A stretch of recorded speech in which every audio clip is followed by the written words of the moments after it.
একই আদর্শে আবু বকর রাদিয়াল্লাহু আনহু রোম সাম্রাজ্যের বিরুদ্ধে রাসূলুল্লাহ সাল্লাল্লাহু আলাইহি ওয়াসাল্লাম কর্তৃক চালিত অসমাপ্ত কাজকে সমাপ্ত করার দায়িত্ব আবু বকর রাদিয়াল্লাহু আনহু গ্রহণ করেন এবং সঠিকভাবেই তিনি তা পালন করেন। তাই দেখা যায় খেলাফতের পদে অভিষিক্ত হওয়ার পর প্রথম যে কাজটি তিনি করেন তা ছিল ওসামাকে সেনাপতি বানিয়ে যে বাহিনীকে প্রেরণের জন্য আল্লাহ রাসূল সাল্লাল্লাহু আলাইহি ওয়াসাল্লাম প্রস্তুত করেছিলেন সেই বাহিনীকে রওনা করিয়ে দেওয়া। এই বাহিনীকে বিদায় দিতে গিয়ে তিনি মদিনার বাইরে বেশ কিছু দূর পর্যন্ত এগিয়ে যান। তাকিয়ে দেখুন সেই বিস্ময়কর দৃশ্যের দিকে। ওসামা এগিয়ে চলছেন সওয়ারির পিঠে চড়ে, আর মুসলিম বিশ্বের খলিফা চলছেন তার পাশাপাশি পায়ে হেঁটে। লজ্জায় অস্থির হয়ে পড়েন তরুণ ওসামা। তিনি নৌজওয়ান হয়ে থাকবেন সওয়ারিতে, আর বৃদ্ধ আবু বকর পায়ে হেঁটে চলবেন তার সাথে। একই করে হয়? তাই অধীর হয়ে তিনি বলে উঠলেন, হে আল্লাহ রাসূল সাল্লাল্লাহু আলাইহি ওয়াসাল্লাম প্রতিনিধি, হয় আপনি কোনো সাওয়ারিতে আরোহণ করুন অথবা আমি নেমে পড়ি। জবাবে খলিফা কসম দিয়ে বললেন, আল্লাহর কসম তুমি নামবে না, আর আমিও সওয়ারিতে চড়বো না। আমার কি এমন অবস্থা হলো যে আমি আল্লাহর পথে জিহাদের কাজে একটি ঘন্টাও দুটি পায়ে ধুলা মাখাতে পারবো না? দেখুন আরেকটি মনোমুগ্ধকর দৃশ্য। আবু বকর রাদিয়াল্লাহু আনহু ভাবছেন খেলাফতের কাজে সাহায্য করার জন্য ওমর রাদিয়াল্লাহু আনহুকে তার প্রয়োজন, কিন্তু তিনি তো ওসামার বাহিনীর একজন সৈনিক, ওসামা তার আমির, অতএব তাকে পেতে হলে ওসামার অনুমতি প্রয়োজন। তখন খলিফা বলছেন, আপনি যদি পছন্দ না করেন ওমরকে ছুটি দিয়ে আমাকে একটু সাহায্য করবেন। কি বিনীত অনুরোধ! মুসলিম জগতের খলিফা হয়ে তিনি অনুমতি চাইছেন খেলাফতের কাজের জন্য তারই অধীনস্থ একজন তরুণ সেনাপ্রধানের কাছে। এ ধরনের মহানুভবতা প্রদর্শন করা আল্লাহর মেহেরবাণীতে এবং রাসূলুল্লাহ সাল্লাল্লাহু আলাইহি ওয়াসাল্লাম কর্তৃক প্রশিক্ষণপ্রাপ্ত ব্যক্তিদের পক্ষেই সম্ভব।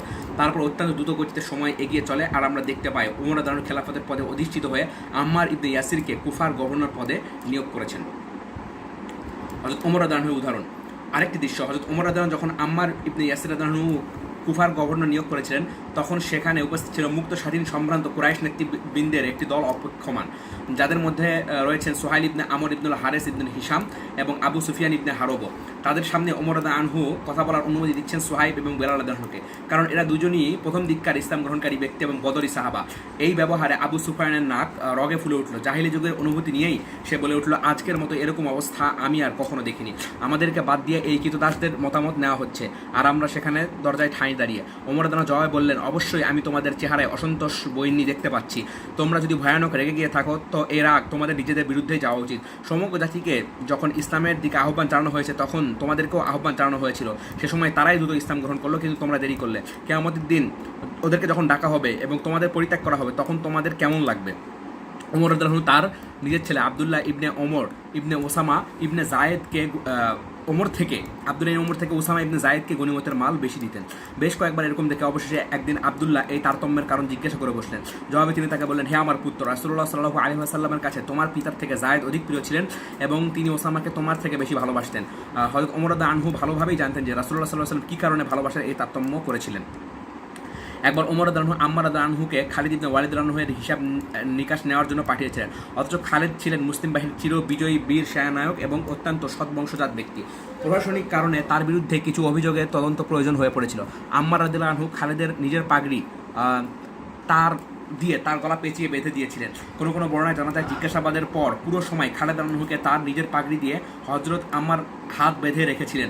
অভিযোগ ভুল প্রমাণিত হলে এবং তিনি নির্দোষ সাব্যস্ত হলে আম্মার রাদিয়াল্লাহু আনহু হাতের বাঁধন খুলে দেন এবং নিজ হাতে তার মাথায় পাগড়ি পরিয়ে দেন। আচ্ছা, তাহলে আল আদালাতুল ইস্তিমাতু ফিল ইসলাম নামক একটি বই থেকে 8 নম্বর টিকাটি নেওয়া হয়েছিল।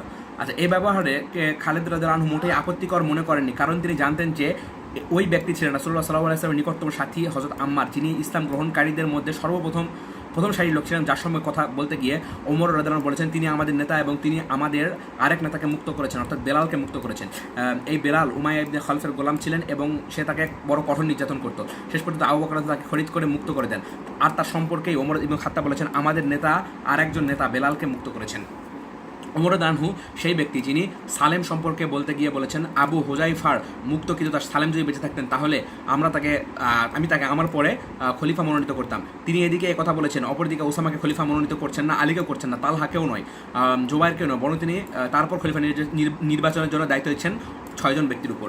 আরও কিছু ঘটনা, আবার আলী ইবনে আবু তালেব, আল্লাহ তাআলা তাকে সম্মানিত করুন, তার ব্যবহার দেখুন। আয়েশা রাদিয়াল্লাহু আনহুর সাথে যে বিষয়টি নিয়ে সাময়িক টানাপোড়েন চলছিল তা নিয়ে কুফাবাসীরা যাতে কোনো রকম বাড়াবাড়ি না করে সেজন্য তিনি হযরত হাসান ও আম্মার রাদিয়াল্লাহু আনহুকে কুফায় পাঠাচ্ছিলেন। তখন আয়েশা রাদিয়াল্লাহু আনহু সম্পর্কে বলতে গিয়ে তিনি বলেছেন, অবশ্যই আমি জানি তিনি আমাদের নবীর স্ত্রী, দুনিয়াতে তিনি যেমন তার স্ত্রী ছিলেন আখিরাতেও তার স্ত্রী থাকবেন, তবু আল্লাহ তাআলা তোমাদেরকে এই দুই ব্যক্তির ব্যাপারে এক বিরাট পরীক্ষার মধ্যে ফেলে দিয়েছেন। তোমরা হয়তো এই ব্যক্তির অনুগত করবে, না হয় তার আনুগত্য করবে। উম্মুল মুমিনিন আবু বকর সিদ্দিকের কন্যা আয়েশা রাদিয়াল্লাহু আনহা সম্পর্কে তার মুখের এই কথাটি লোকেরা খেয়াল করে শুনছিল। আরেকটি ঘটনা, বেলাল ইবনে আবি রাবা তার দিনী সম্পর্কে এক ভাই আবি রুয়াইহা আল খাসামি বিয়ের জন্য ইয়ামেনের এক এলাকায় ইয়ামেনের এক এলাকায় প্রস্তাব দিতে চাইছেন। এ প্রসঙ্গে তিনি বলছেন, দেখো আমি বেলাল ইবনে আবি রাবা, এটি হচ্ছে আমার ভাই আবু রুয়াইহা, সে স্বভাব ও দিনদারি উভয় দিক থেকেই খারাপ, এটা জেনেও তোমাদের গোত্রের মেয়ে তার সাথে বিয়ে দিতে যদি আপত্তি না থাকে তবে দিতে পারো, আর তোমরা রাজি থাকলে সেটাও তোমাদের ব্যাপার। দেখুন, তাদেরকে ধোকাও দিচ্ছেন না বা তার ব্যাপারে কোনো কথা গোপনও করছেন না। আচ্ছা, এটা উল্লেখ করছেন না যে তিনি মধ্যস্থতাকারী, অথচ যা বলছেন সে ব্যাপারে আল্লাহর কাছে জবাবদিহি করতে হবে সে কথাও ভুলে যাচ্ছেন না। তাই তিনি স্পষ্ট করে যা সত্য তাই বলছেন।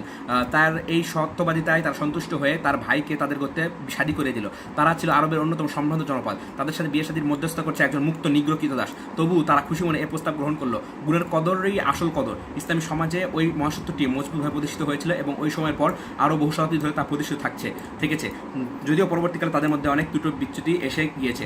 রাসূলুল্লাহ সাল্লাল্লাহু আলাইহি ওয়াসাল্লামের কাছ থেকে এমন শিক্ষাই তারা পেয়েছিলেন যে সামাজিক উঁচু নিচু, ছোট বড়, কৃত্রিম ভেদাভেদ, বহুদিন ধরে চলে আসা আজমি আরবির পার্থক্য সব তারা ভুলে যেতে সমর্থ হয়েছিলেন। এ কারণে দেখা যায় আব্দুল্লাহ ইবনে আব্বাস রাদিয়াল্লাহু আনহুর নাম নিতে গিয়ে তার সাথে তার মুক্ত কৃতদাস ইকরামার নামও নেওয়া হয়েছে। আব্দুল্লাহ ইবনে ওমর রাদিয়াল্লাহু আনহুর প্রসঙ্গ যখন এসেছে তখন তার মুক্ত কৃতদাসের নামও উল্লেখ করা হয়েছে। আনাস ইবনে মালিকের নাম নিতে গিয়ে তার মুক্ত কৃতদাস ইবনে সিরিনের নামও নেওয়া হয়েছে। আবু হুরায়রা রাদিয়াল্লাহু নাম নিতে গিয়ে তার মুক্ত কৃতদাস আব্দুর রহমান ইবনে হুরমুজের নামও নেওয়া হয়েছে। আবার দেখুন, বসরাতে বাস করতেন হাসান আল বসরি, মক্কায় ছিলেন মুজাহিদ ইবনে জারির, আতা ইবনে রাবাহ, তাউস ইবনে ফাইসাল, এরা সবাই ছিলেন বড় বড় ফকিহ। মিসরে ছিলেন মশহুর তরুণ ফকিহ ইয়াজিদ ইবনে আবি হাবিব, তিনি ছিলেন হযরত ওমর ইবনে আব্দুল আজিজের সময়ে দেন কালার অধিবাসী একজন নিগ্র কৃতদাস। সম্মানের মাপকাঠি আল্লাহ রাব্বুল ইজ্জতের তরফ থেকে তার ইচ্ছাক্রমে মুত্তাকি পরহেজগার লোকদেরকে সম্মান দানের এই ভাবধারা ইসলামী সমাজে বরাবরই চালু থেকেছে।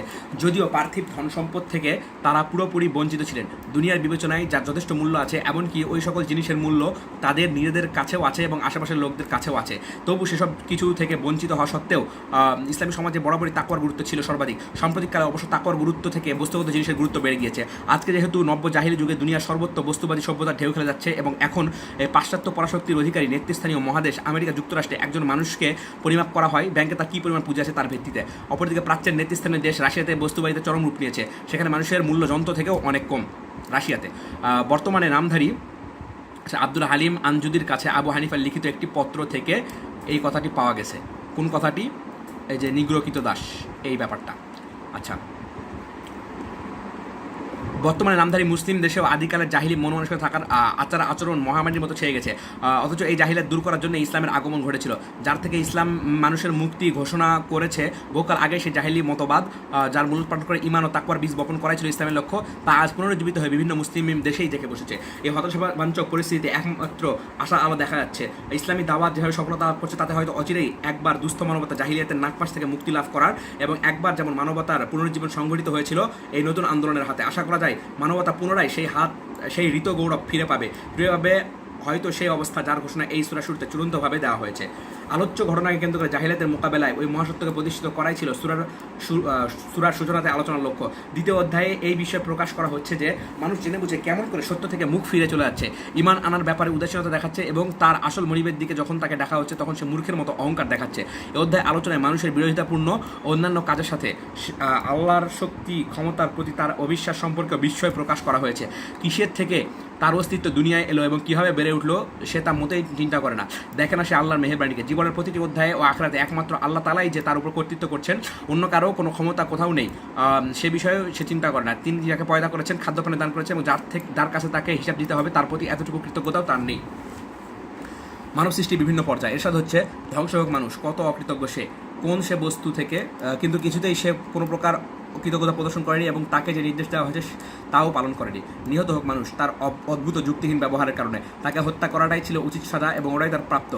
বাক্যের ধরনটাই অত্যন্ত ভয়ানক, যা মনের মধ্যে ভয় সৃষ্টি করে। এ ধরনের বাক্য ব্যবহার করে আল্লাহ তাআলা মানুষের জঘন্য ও নিন্দনীয় ব্যবহার এবং তার ফল কী হতে পারে সেই দিকে ইঙ্গিত করেছেন। কত অকৃতজ্ঞ সে, অর্থাৎ তার অস্বীকৃতি, অবজ্ঞা, উপেক্ষা, স্বস্থ থেকে মুখ ফিরিয়ে নেওয়া। আল্লাহ তাআলাই যে তার লালন পালন শ্রীবৃদ্ধি করে চলছেন তা মানতে না চাওয়া যে কী চরম অকৃতজ্ঞতা তা ভাষায় প্রকাশ করা মুশকিল। এই সকল বিষয়ের দিকে সে যদি এতটুকু দৃষ্টিপাত করতো তাহলে তার সৃষ্টিকর্তা শকর না করে সে পারত না, বরং দুনিয়াতে সে বিনয়ী হয়ে থাকতো এবং সর্বদা আখিরাতকে স্মরণ করে চলতো। যদি সে এটা না করে তাহলে সে বলুক কোন জিনিসের বড়াই সে করে, কী নিয়ে সে উদাসীন হয় ও প্রকৃতি সত্য থেকে মুখ ফিরিয়ে থাকে, তার মূল্যই বা কী এবং শুরুই বা হয়েছে কিসের থেকে, কোন জিনিস দিয়ে তিনি তাকে সৃষ্টি করেছেন, যা দিয়ে সৃষ্টি করেছেন তা অতি তুচ্ছ সামান্য জিনিস, প্রকৃতির দিক থেকে তা বড়ই তুচ্ছ। আল্লাহর ইচ্ছা মেহেরবানি ছাড়া সেই জিনিসের কোনোই মূল্য নেই। একটি শুক্রবিন্দু দিয়ে তিনি তাকে সৃষ্টি করেছেন, তারপর এক নির্দিষ্ট পরিমাপ পথে তাকে গঠন করেছেন। এমন এক জিনিস যার কোনোই মূল্য নেই এবং এটা এমনই মৌলিক পদার্থ যার কোনো স্থায়িত্ব নেই, কিন্তু এর সৃষ্টিকর্তা যিনি, তিনি এর মূল্য বানিয়েছেন, মূল্যায়ন করেছেন অপরূপ সৃষ্টি বৈচিত্র্য দিয়ে বিভিন্ন রকম নির্দেশ দান করার মাধ্যমে। তিনি একে সুগঠিত করেছেন, তারপর তো এক বিশেষ পরিমাপ ও ব্যবহার উপযোগী গঠন দান করে তাকে করেছেন সুসামঞ্জস্য। এভাবে তাকে এক সম্মানজনক ও সভ্রান্ত সৃষ্টিতে রূপান্তর করেছেন। আর এভাবেই এভাবেই তো সেই মোলায়েম মাটি প্রকৃতিকে গড়ে তুলেছেন নম্র, ভদ্র, রুচিশীল মেজাজের মানুষ করে। তারপর তাকেই তিনি মর্যাদার আসনে বসিয়েছেন, এত মর্যাদাবান করেছেন, পৃথিবীর ভেতর ও বাইরের জিনিসগুলো তার নিয়ন্ত্রণে এনে দিয়েছেন। তারপর তার জীবন পথকে করে দিয়েছেন অত্যন্ত সহজ, জীবনের পথকে সহজ ও সুগম করে দিয়েছেন তার জন্য, অথবা সুগম করে দিয়েছেন তার জন্য হেদায়েতের পথকে, এবং যে পথে চলতে বলা হয়েছে সে পথে চলা তার জন্য সহজ করে দেওয়া হয়েছে। জীবনের পথ পরিক্রমা অথবা জীবন থেকে পথকে চিনতে পারা, দুটো অর্থ এখানে ব্যক্ত করা হয়েছে। অবশেষে এই জীবনের সফর শেষে যখন সকল প্রাণীকে অপরিহার্য পরিসমাপ্তি পৌঁছতে হবে, তখন তার কোনো ইচ্ছা প্রয়োগের এবং পলানোর সুযোগ থাকবে না, যখন তিনি তাকে মৃত্যুদান করবেন এবং কবরস্থ করার ব্যবস্থা করবেন। সুতরাং পরিসমাপ্তিতে তার অবস্থা তেমনই হবে যেমন ছিল প্রথম অবস্থা। তার হাতের মধ্যেই তাকে পৌঁছতে হবে তিনি যাকে জীবনদান করেছেন, আবার যখন চাইবেন তার জীবন সমান ঘটাবেন। সাময়িকভাবে পৃথিবীর পেটের মধ্যে তার আবাসস্থল নির্ধারণ করেছেন। এটা তার জন্য সম্মানজনক এক পন্থায় জীবনধারার সাময়িক বিরতি পর্ব, কারণ হিংস্র পশুর খোরাক হিসেবে পৃথিবীর পিঠের উপর তাকে অরক্ষিত অবস্থায় ছেড়ে না দিয়ে পৃথিবীর পেটের মধ্যে সুরক্ষিত রাখার ব্যবস্থা অবশ্যই তার জন্য এক বিশেষ ব্যবস্থা। এটা আল্লাহর ব্যবস্থাপনার একটি অতি সুন্দর দিক। আবার যখন তার নির্ধারিত সময় এসে যাবে তখন পুনরায় তাকে জীবনদান করা হবে, পুনরায় জীবিত করা হবে তার হিসেব গ্রহণ করার জন্য। তারপর যখন চাইবেন তাকে তুলবেন, তাকে একেবারে বেকার ছেড়ে দেওয়া হবে না, বিনা হিসাব বা কোনো প্রতিদান না দিয়ে এমনি তাকে রেখে দেওয়া হবে না। এজন্যই তার এই উদ্দেশ্যতার দিকে ইঙ্গিত করে বলা হয়েছে, হিসাব দেওয়ার জন্য তাকে কোনো প্রস্তুতি নিতে দেখেছো কি? কিছুতে না। যে নির্দেশ তাকে দেওয়া হয়েছে তা সে পালন করেনি। সাধারণভাবে সকল মানুষ, যে কোনো ব্যক্তি এবং সকল জনপদ প্রথম থেকে নিয়ে শেষ পর্যন্ত কেউই আল্লাহর হুকুম যথাযথভাবে পালন করেনি বা করতে পারছে না।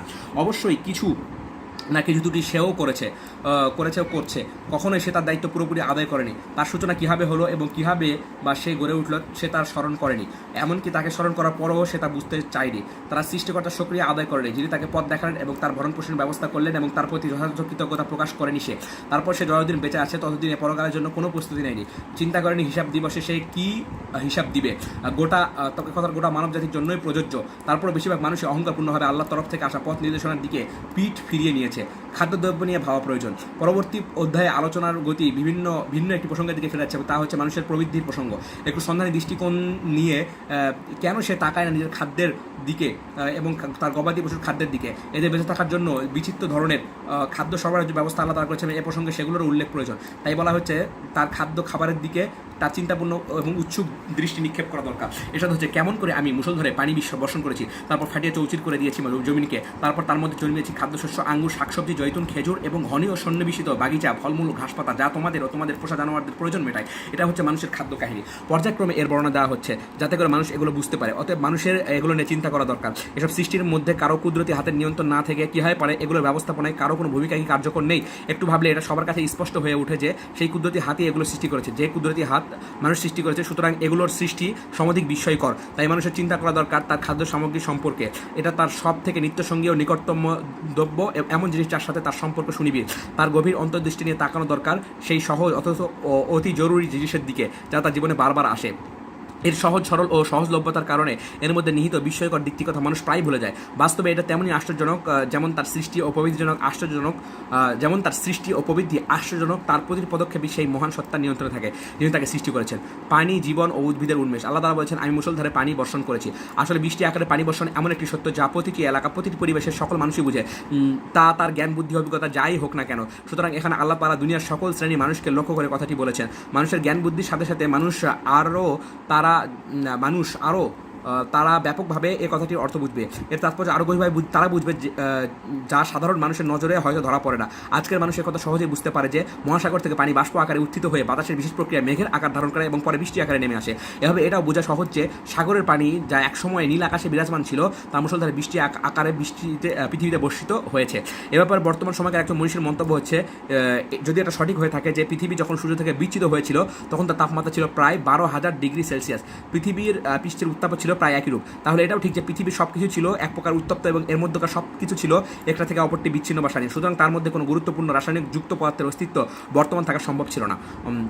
তারপর যখন পৃথিবী বা তার সৃষ্টি প্রক্রিয়ার অংশগুলো ধীরে ধীরে শীতল হওয়া শুরু করলো, তখন এই অংশগুলো পরস্পর মিলিত হয়ে আমাদের জানা এই পৃথিবীর আকার ও রূপ ধারণ করলো। 4000 ডিগ্রি ফারেনহাইট পর্যন্ত, কত ফারেনহাইট পর্যন্ত উত্তাপ নেমে আসা পর্যন্ত অক্সিজেন ও হাইড্রোজেন একে অপরের সাথে মিলিত হতে পারে না। এই উত্তাপে নেমে আসার পরই ওই বস্তু কণাগুলো ছুটে এসে পরস্পর মিলিত হয়ে এই নতুন জিনিসের সৃষ্টি হয়। আমরা আজ পানি আকারে যা কিছু দেখছি তা তখন বাতাসের আকারে বর্তমান ছিল।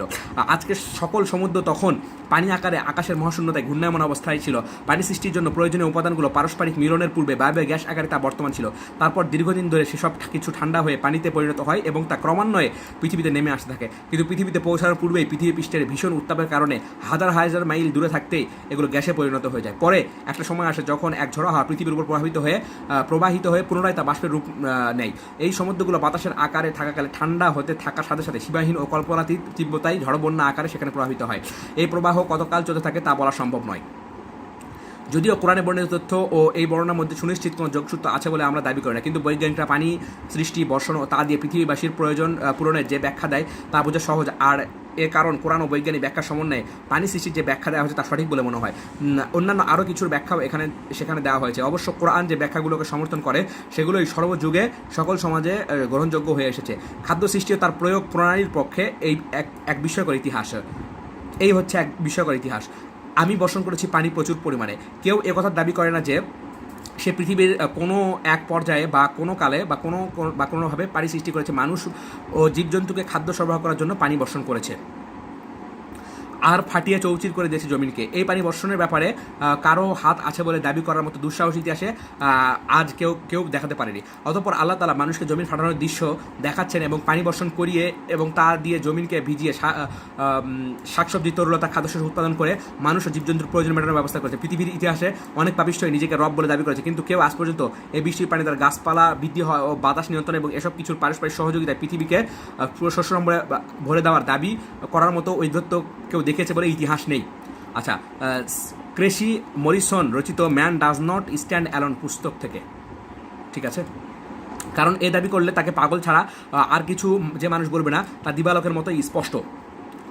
অনাদিকাল থেকে মানুষ দেখে আসছে এবং অনুধাবনও করছে যে এগুলোর কোনোটারই উপর মানুষের নিয়ন্ত্রণ নেই। সে দেখেছে মাটির স্তরগুলো ভেদ করে ভেতরে পানি প্রবেশ করে, আরও দেখেছে বীজ থেকে অঙ্কুর গজিয়ে মাটির বুক চেড়ে আল্লাহর ইচ্ছাতে চারাগুলো বেরিয়ে আসে। সেটাও দেখেছে ভারী ও শক্ত জমিন থেকে অত্যন্ত নাজুক ও ক্ষীণ অঙ্কুর সুর বেরিয়ে আসে। এসব কার ইচ্ছায়, কার ক্ষমতা? একমাত্র সর্বশক্তিমান আল্লাহর শক্তি ও ক্ষমতা বলে তা সম্ভব হয়। মানুষ চিন্তা করলে এর মধ্যে স্রষ্টারই ইচ্ছা ক্রিয়াশীল দেখতে পাবে, অনুভব করবে এই নাজুক ও সুচারু প্রতিটি অঙ্কুর শীর্ষে বিশ্বস্রষ্টার শক্তি অত্যন্ত সূক্ষ্মভাবে ও গোপনে কাজ করে যাচ্ছে। মানুষের জ্ঞান বৃদ্ধির সাথে সাথে কোরআনে বর্ণিত এই তথ্য সম্পর্কে আরও অনেক নতুন জিনিস ধীরে ধীরে মানুষ জানতে পারবে।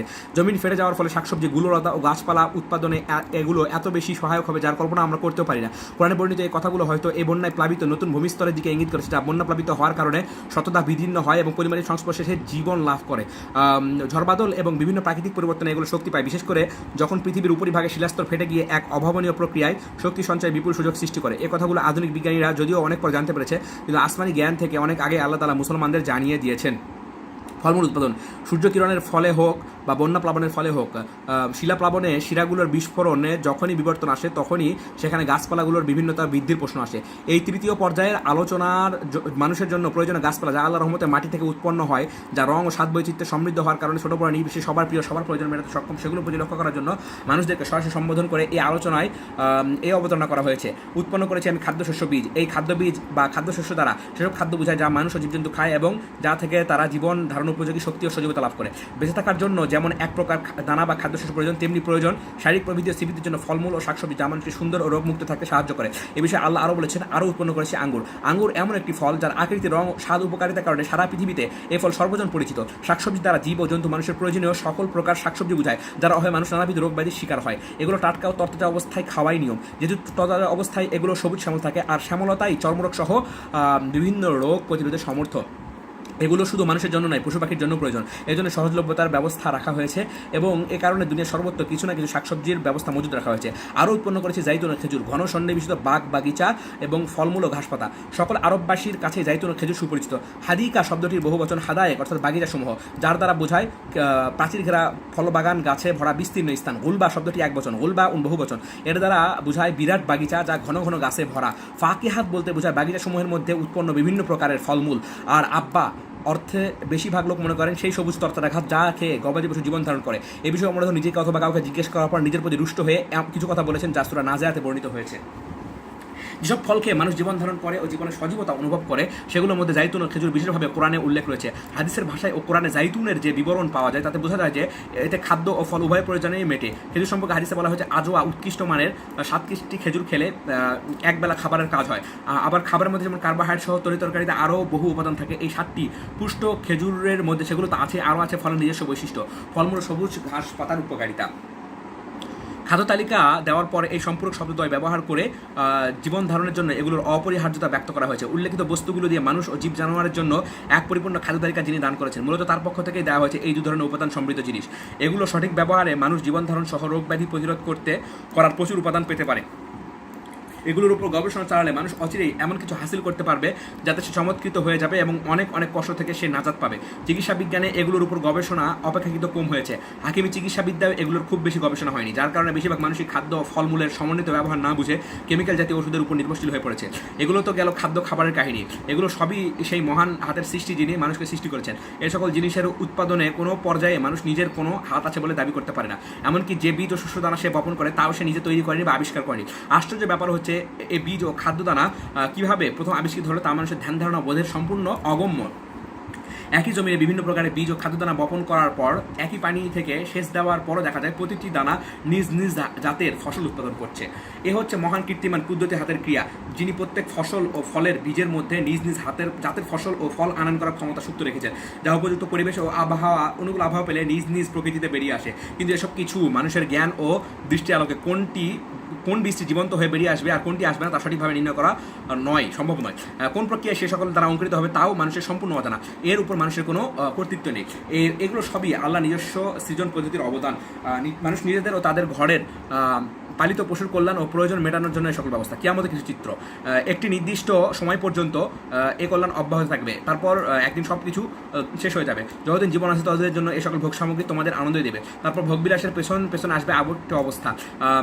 সে সময় আসার পূর্বেই সে সময়ের জন্য মানুষের চিন্তা করা দরকার। বলা হচ্ছে যখন আসবে সেই মহাচিৎকার ধ্বনি, সেদিন মানুষ পালাতে থাকবে তার ভাই থেকে, মা থেকে, বাপ থেকে, জীবন সঙ্গিনী থেকে, এমনকি আপন সন্তান থেকেও। প্রত্যেক ব্যক্তির জন্য সেদিন এমন এক আতঙ্কজনক ব্যবস্থা হবে যা সব কিছু থেকে তাকে উদাসীন করে দেবে। সেদিন কিছু চেহারা থাকবে উজ্জ্বল, হাসি খুশি এবং সুসংবাদের আনন্দে মাতোয়ারা, আর কিছু চেহারা থাকবে ধুলোবালিতে ঢাকা এবং কালিমালিপ্ত। তারাই হচ্ছে অস্বীকারী কাফের। এই অবস্থা আসার সাথে সাথে তার সম্ভোগ ও বিলাসিতার সমাপ্তি ঘটবে, আর এই অবস্থাতে তার দীর্ঘ ভাগ্যলিপি অনুযায়ী নির্ধারিত হবে। এই ভাগ্যলিপিতে মানুষের ক্রমোন্নতির পর্যায়গুলো লিপিবদ্ধ রয়েছে। সূরার পরিশেষে যে দৃশ্যই তুলে ধরা হয়েছে প্রথম দিকে বর্ণিত দৃশ্যের সাথে তা পূর্ণ সামঞ্জস্যশীল, যাতে বলা হয়েছে কেউ এগিয়ে আসবে হাস্যজল অবস্থায় আর অনেক আসবে ধুলামলিন মুখ নিয়ে। একদল হবে তারা যারা ছিল হেদায়েতের আলো থেকে পৃষ্ঠ প্রদর্শনকারী। এই দুই দলকেই আল্লাহর ইনসাফের পাল্লায় মাপা হবে এবং আল্লাহর সামনে তাদের অবস্থা খুলে যাবে। সাখা অর্থ একটি আরবি প্রতিশব্দের কাছাকাছি, তার অর্থ ভীষণ কড়া এক শব্দ। যখন সেই শব্দ উত্থিত হবে তখন কানের গভীরে প্রবেশ করে কান পর্দা ফাটিয়ে দিতে চাইবে এবং বাতাস টিরে এগিয়ে যাবে। ওই সিংহা থেকে উত্থিত বিকট শব্দে আমাদের সামনে সেই দৃশ্য তুলে ধরে যার বর্ণনা উপরে এসেছে, অর্থাৎ মানুষ থেকে পালাতে থাকবে। সেদিন মানুষ তার বাপ, ভাই, মা, বাপ, স্ত্রী, ছেলে থেকে পালাতে থাকবে। এরা সে সকল ব্যক্তি যাদের মধ্যে পরস্পরের সাথে রয়েছে সাধারণ পরিস্থিতিতে এক অবিচ্ছেদ্য গভীর সম্পর্ক, কিন্তু এই ভয়ঙ্কর গগনবিদারী শব্দ এই সমস্ত সম্পর্ককে পুরোপুরি কেটে দেবে এবং যাবতীয় আত্মীয়তার বন্ধনকে ছিন্ন করে ফেলবে। এই দৃশ্যের মধ্যে মানসিক ভীতি হবে অত্যন্ত গভীর, যেমনকি এত বেশি ভারাক্রান্ত করবে যে আশেপাশে সব কিছু থেকে সে অমনোযোগী হয়ে যাবে এবং সমস্ত মন ভয়ে বিহব্বল হয়ে যাবে। প্রত্যেক ব্যক্তি আপন অবস্থা নিয়ে অস্থির থাকবে। মানুষের চিন্তা তার মনকে এমনভাবে ছেড়ে রাখবে যে আত্মরক্ষা করা বা আত্মরক্ষার চেষ্টার মতো কোনো অবস্থায় তার থাকবে না। প্রত্যেকের এমন এক অবস্থা হবে যে যা তাকে সব কিছু থেকে ভুলিয়ে দেবে। ওই সময়ে যে ভয়ানক অবস্থা সৃষ্টি হবে তা বোঝানোর জন্য এখানে যে বর্ণনা এসেছে তা অত্যন্ত স্পষ্ট এবং গভীর অর্থবোধক। এই কঠিন দিনে মন ও আত্মার উপর যে বিষাদ ছেয়ে যাবে তার বর্ণনা আরও সংক্ষেপে এবং আরও ব্যাপকভাবে দেওয়ার মতো অন্য কোনো ভাষা নেই। তাদের প্রত্যেক ব্যক্তির জন্য এমন এক কঠিন অবস্থা আসবে যা তাদেরকে অন্যদের থেকে উদাসীন করে দেবে। মাশাহিদুল কিয়ামা ফিল কুরআন নামক গ্রন্থ থেকে। সেই ভয়ানক দিনে যখন সেই মহাচিৎকার ধ্বনি আসবে তখন ভয়াবহ আতঙ্কের কারণে সমগ্র মানব সৃষ্টির অবস্থা একই হবে। তারপর আল্লাহর আদালতে বিচার অনুষ্ঠিত হবে। প্রত্যেকের অবস্থা ও পরিণতি কী হবে তা স্থির হয়ে গেলে মোমেন ও কাফেরদের কার কী অবস্থা হবে তা আবার পৃথকভাবে বর্ণিত হয়েছে। বলা হয়েছে কিছু সংখ্যক চেহারা সেদিন থাকবে উজ্জ্বল, আভায় সমুজ্জ্বল, হাস্যোজ্জ্বল, সংবাদের খুশিতে মাতোয়ারা। এই চেহারাগুলো থাকবে সেদিন আনন্দ ভরা এবং জান্নাতের সুসংবাদ প্রাপ্তিতে এত উজ্জ্বল যে দেখলে মনে হবে সেই চেহারাগুলোর উপর উজ্জ্বল আলোর আভা পড়ে রয়েছে এবং ঝলমল করছে। নেককার ব্যক্তি তার পরওয়ারদিগারের কাছ থেকে এই প্রতিদান পাওয়ার আশায় বুক ভরা আশা নিয়ে আল্লাহ সন্তুষ্টি প্রাপ্তির চেতনায় নিশ্চিন্ত পরিতৃপ্ত থাকবে। এই আনন্দের অনুভূতি কিয়ামতের ভয়ভীতি থেকে তাদের মনকে মুক্ত করে দিবে। যে নিদারুণ আতঙ্ক অপরাধীদেরকে একান্ত আপনজন থেকে গাফেল করে দেবে। মোমেনরা তার প্রভাব মুক্ত থেকে মহান আল্লাহর কাছ থেকে প্রতিদান পাওয়ার সুসংবাদ প্রাপ্তির কারণে হাসি খুশিতে আনন্দোচ্ছল থাকবে। প্রকৃত অবস্থায় এদের কাছে স্পষ্ট হয়ে উঠবে, আর এ কারণে তাদের চেহারা আনন্দে ঝলমল করে উঠবে। প্রথম দিকে যে উদ্বেগ উৎকণ্ঠা তাদের আপনজন থেকে উদাসীন হতে বাধ্য করবে, পরে আল্লাহ সন্তুষ্টি ও জান্নাত লাভের সুসংবাদ প্রাপ্তির কারণে তাদের মন আনন্দে উদ্বেলিত হয়ে উঠবে। আবার কিছু চেহারা থাকবে যেগুলোর উপর হতাশা ও ব্যর্থতার ছাপ ফুটে উঠবে, দুঃখের গানিতে সেগুলো থাকবে কালিমালিপ্ত। এরাই হলো সেই মহা অপরাধীর দল যারা আল্লাহকে অস্বীকার করেছিল এই পরম সত্যকে। এ দলের লোকদের চেহারায় দুঃখ আফসোসের গ্লানি পরিস্ফুট হয়ে উঠবে। হীনতা ও হৃদয়ের সংকীর্ণতায় কালিমা তাদেরকে আচ্ছন্ন করে রাখবে। এরা হবে সেই সব লোক যারা তাদের পূর্বেকার সব কীর্তি সম্পর্কে জানতে বুঝতে পারবে। সুতরাং তাদের জন্য যে পরিধান নির্দিষ্ট রয়েছে তার জন্য অপেক্ষমান থাকবে। এরা হচ্ছে অস্বীকারী কাফের। এরা ভীষণ গুণাকার যারা আল্লাহকে সর্বশক্তিমান বা ও মুখপক্ষীন বলে বিশ্বাস করেনি, এবং তিনি যে তার মনোনীত রাসূলদের মাধ্যমে মানুষকে সুপথ দেখানোর জন্য কোনো পয়গাম পাঠিয়েছেন তাও বিশ্বাস করেনি। আল্লাহর সীমানা বা নিয়ন্ত্রণ লাইন থেকে বের হয়ে গেছে এবং তারা তার নিষিদ্ধ জিনিসগুলো পরিত্যাগ করেনি। এরা শক্তভাবে ভুলপথ আঁকড়ে ধরে রয়েছে এবং গুনাহের কাজগুলো ছেড়ে দেয়নি। এসব পাপিষ্ঠদের মধ্যে এমন শ্রেণী রয়েছে যারা জিদ করে আল্লাহর নির্দেশগুলো কথা ও কাজের মাধ্যমে উপেক্ষা করেছে। এ সকল কারণে প্রত্যেক শ্রেণীর পরিণতি কী হবে তা তাদের চেহারায় পরিস্ফুট হয়ে থাকবে, অর্থাৎ চেহারা দেখলে তাদের চেনা যাবে। ওই সব লোকদের পরিণতি সম্পর্কে কোরআনে বর্ণিত প্রকাশভঙ্গি বলা হয়েছে তাদের চোখগুলো স্থির হয়ে যাবে। এই বর্ণনা পরিক্রমে আমরা স্পষ্টভাবে দেখতে পেয়েছি যে সূরার শুরুতে আলোচিত কাজগুলোর সাথে শেষের কথাগুলো পূর্ণ সামঞ্জস্যশীল। শুরুতে পাপ পুণ্যের পরিমাপ করে প্রতিদান বা সাজা দেওয়ার যুক্তি পেশ করা হয়েছে এবং পরিসমাপ্তি হিসাব গ্রহণের পর তার ফল কী দাঁড়াবে তার বিশদ বিবরণ দেওয়া হয়েছে। আর এটা যথার্থ কথা যে এই ছোট্ট সূরার মাধ্যমে আল্লাহ তাআলা বহু তথ্য একত্রে বর্ণনা করেছেন। বিষয়টিকে সুস্পষ্টভাবে তুলে ধরার জন্য উপমা অনেক দৃশ্য পেশ করেছেন, দিয়েছেন বহু তাৎপর্যপূর্ণ ঘটনার বিবরণ। এসব বর্ণনা দিতে গিয়ে তিনি এমন অভূতপূর্ণ হৃদয়গ্রাহী এবং চমৎকার বর্ণনাভঙ্গি ব্যবহার করেছেন যা অত্যন্ত সূক্ষ্মভাবে মানুষের হৃদয়ে দাগ কেটে যায়।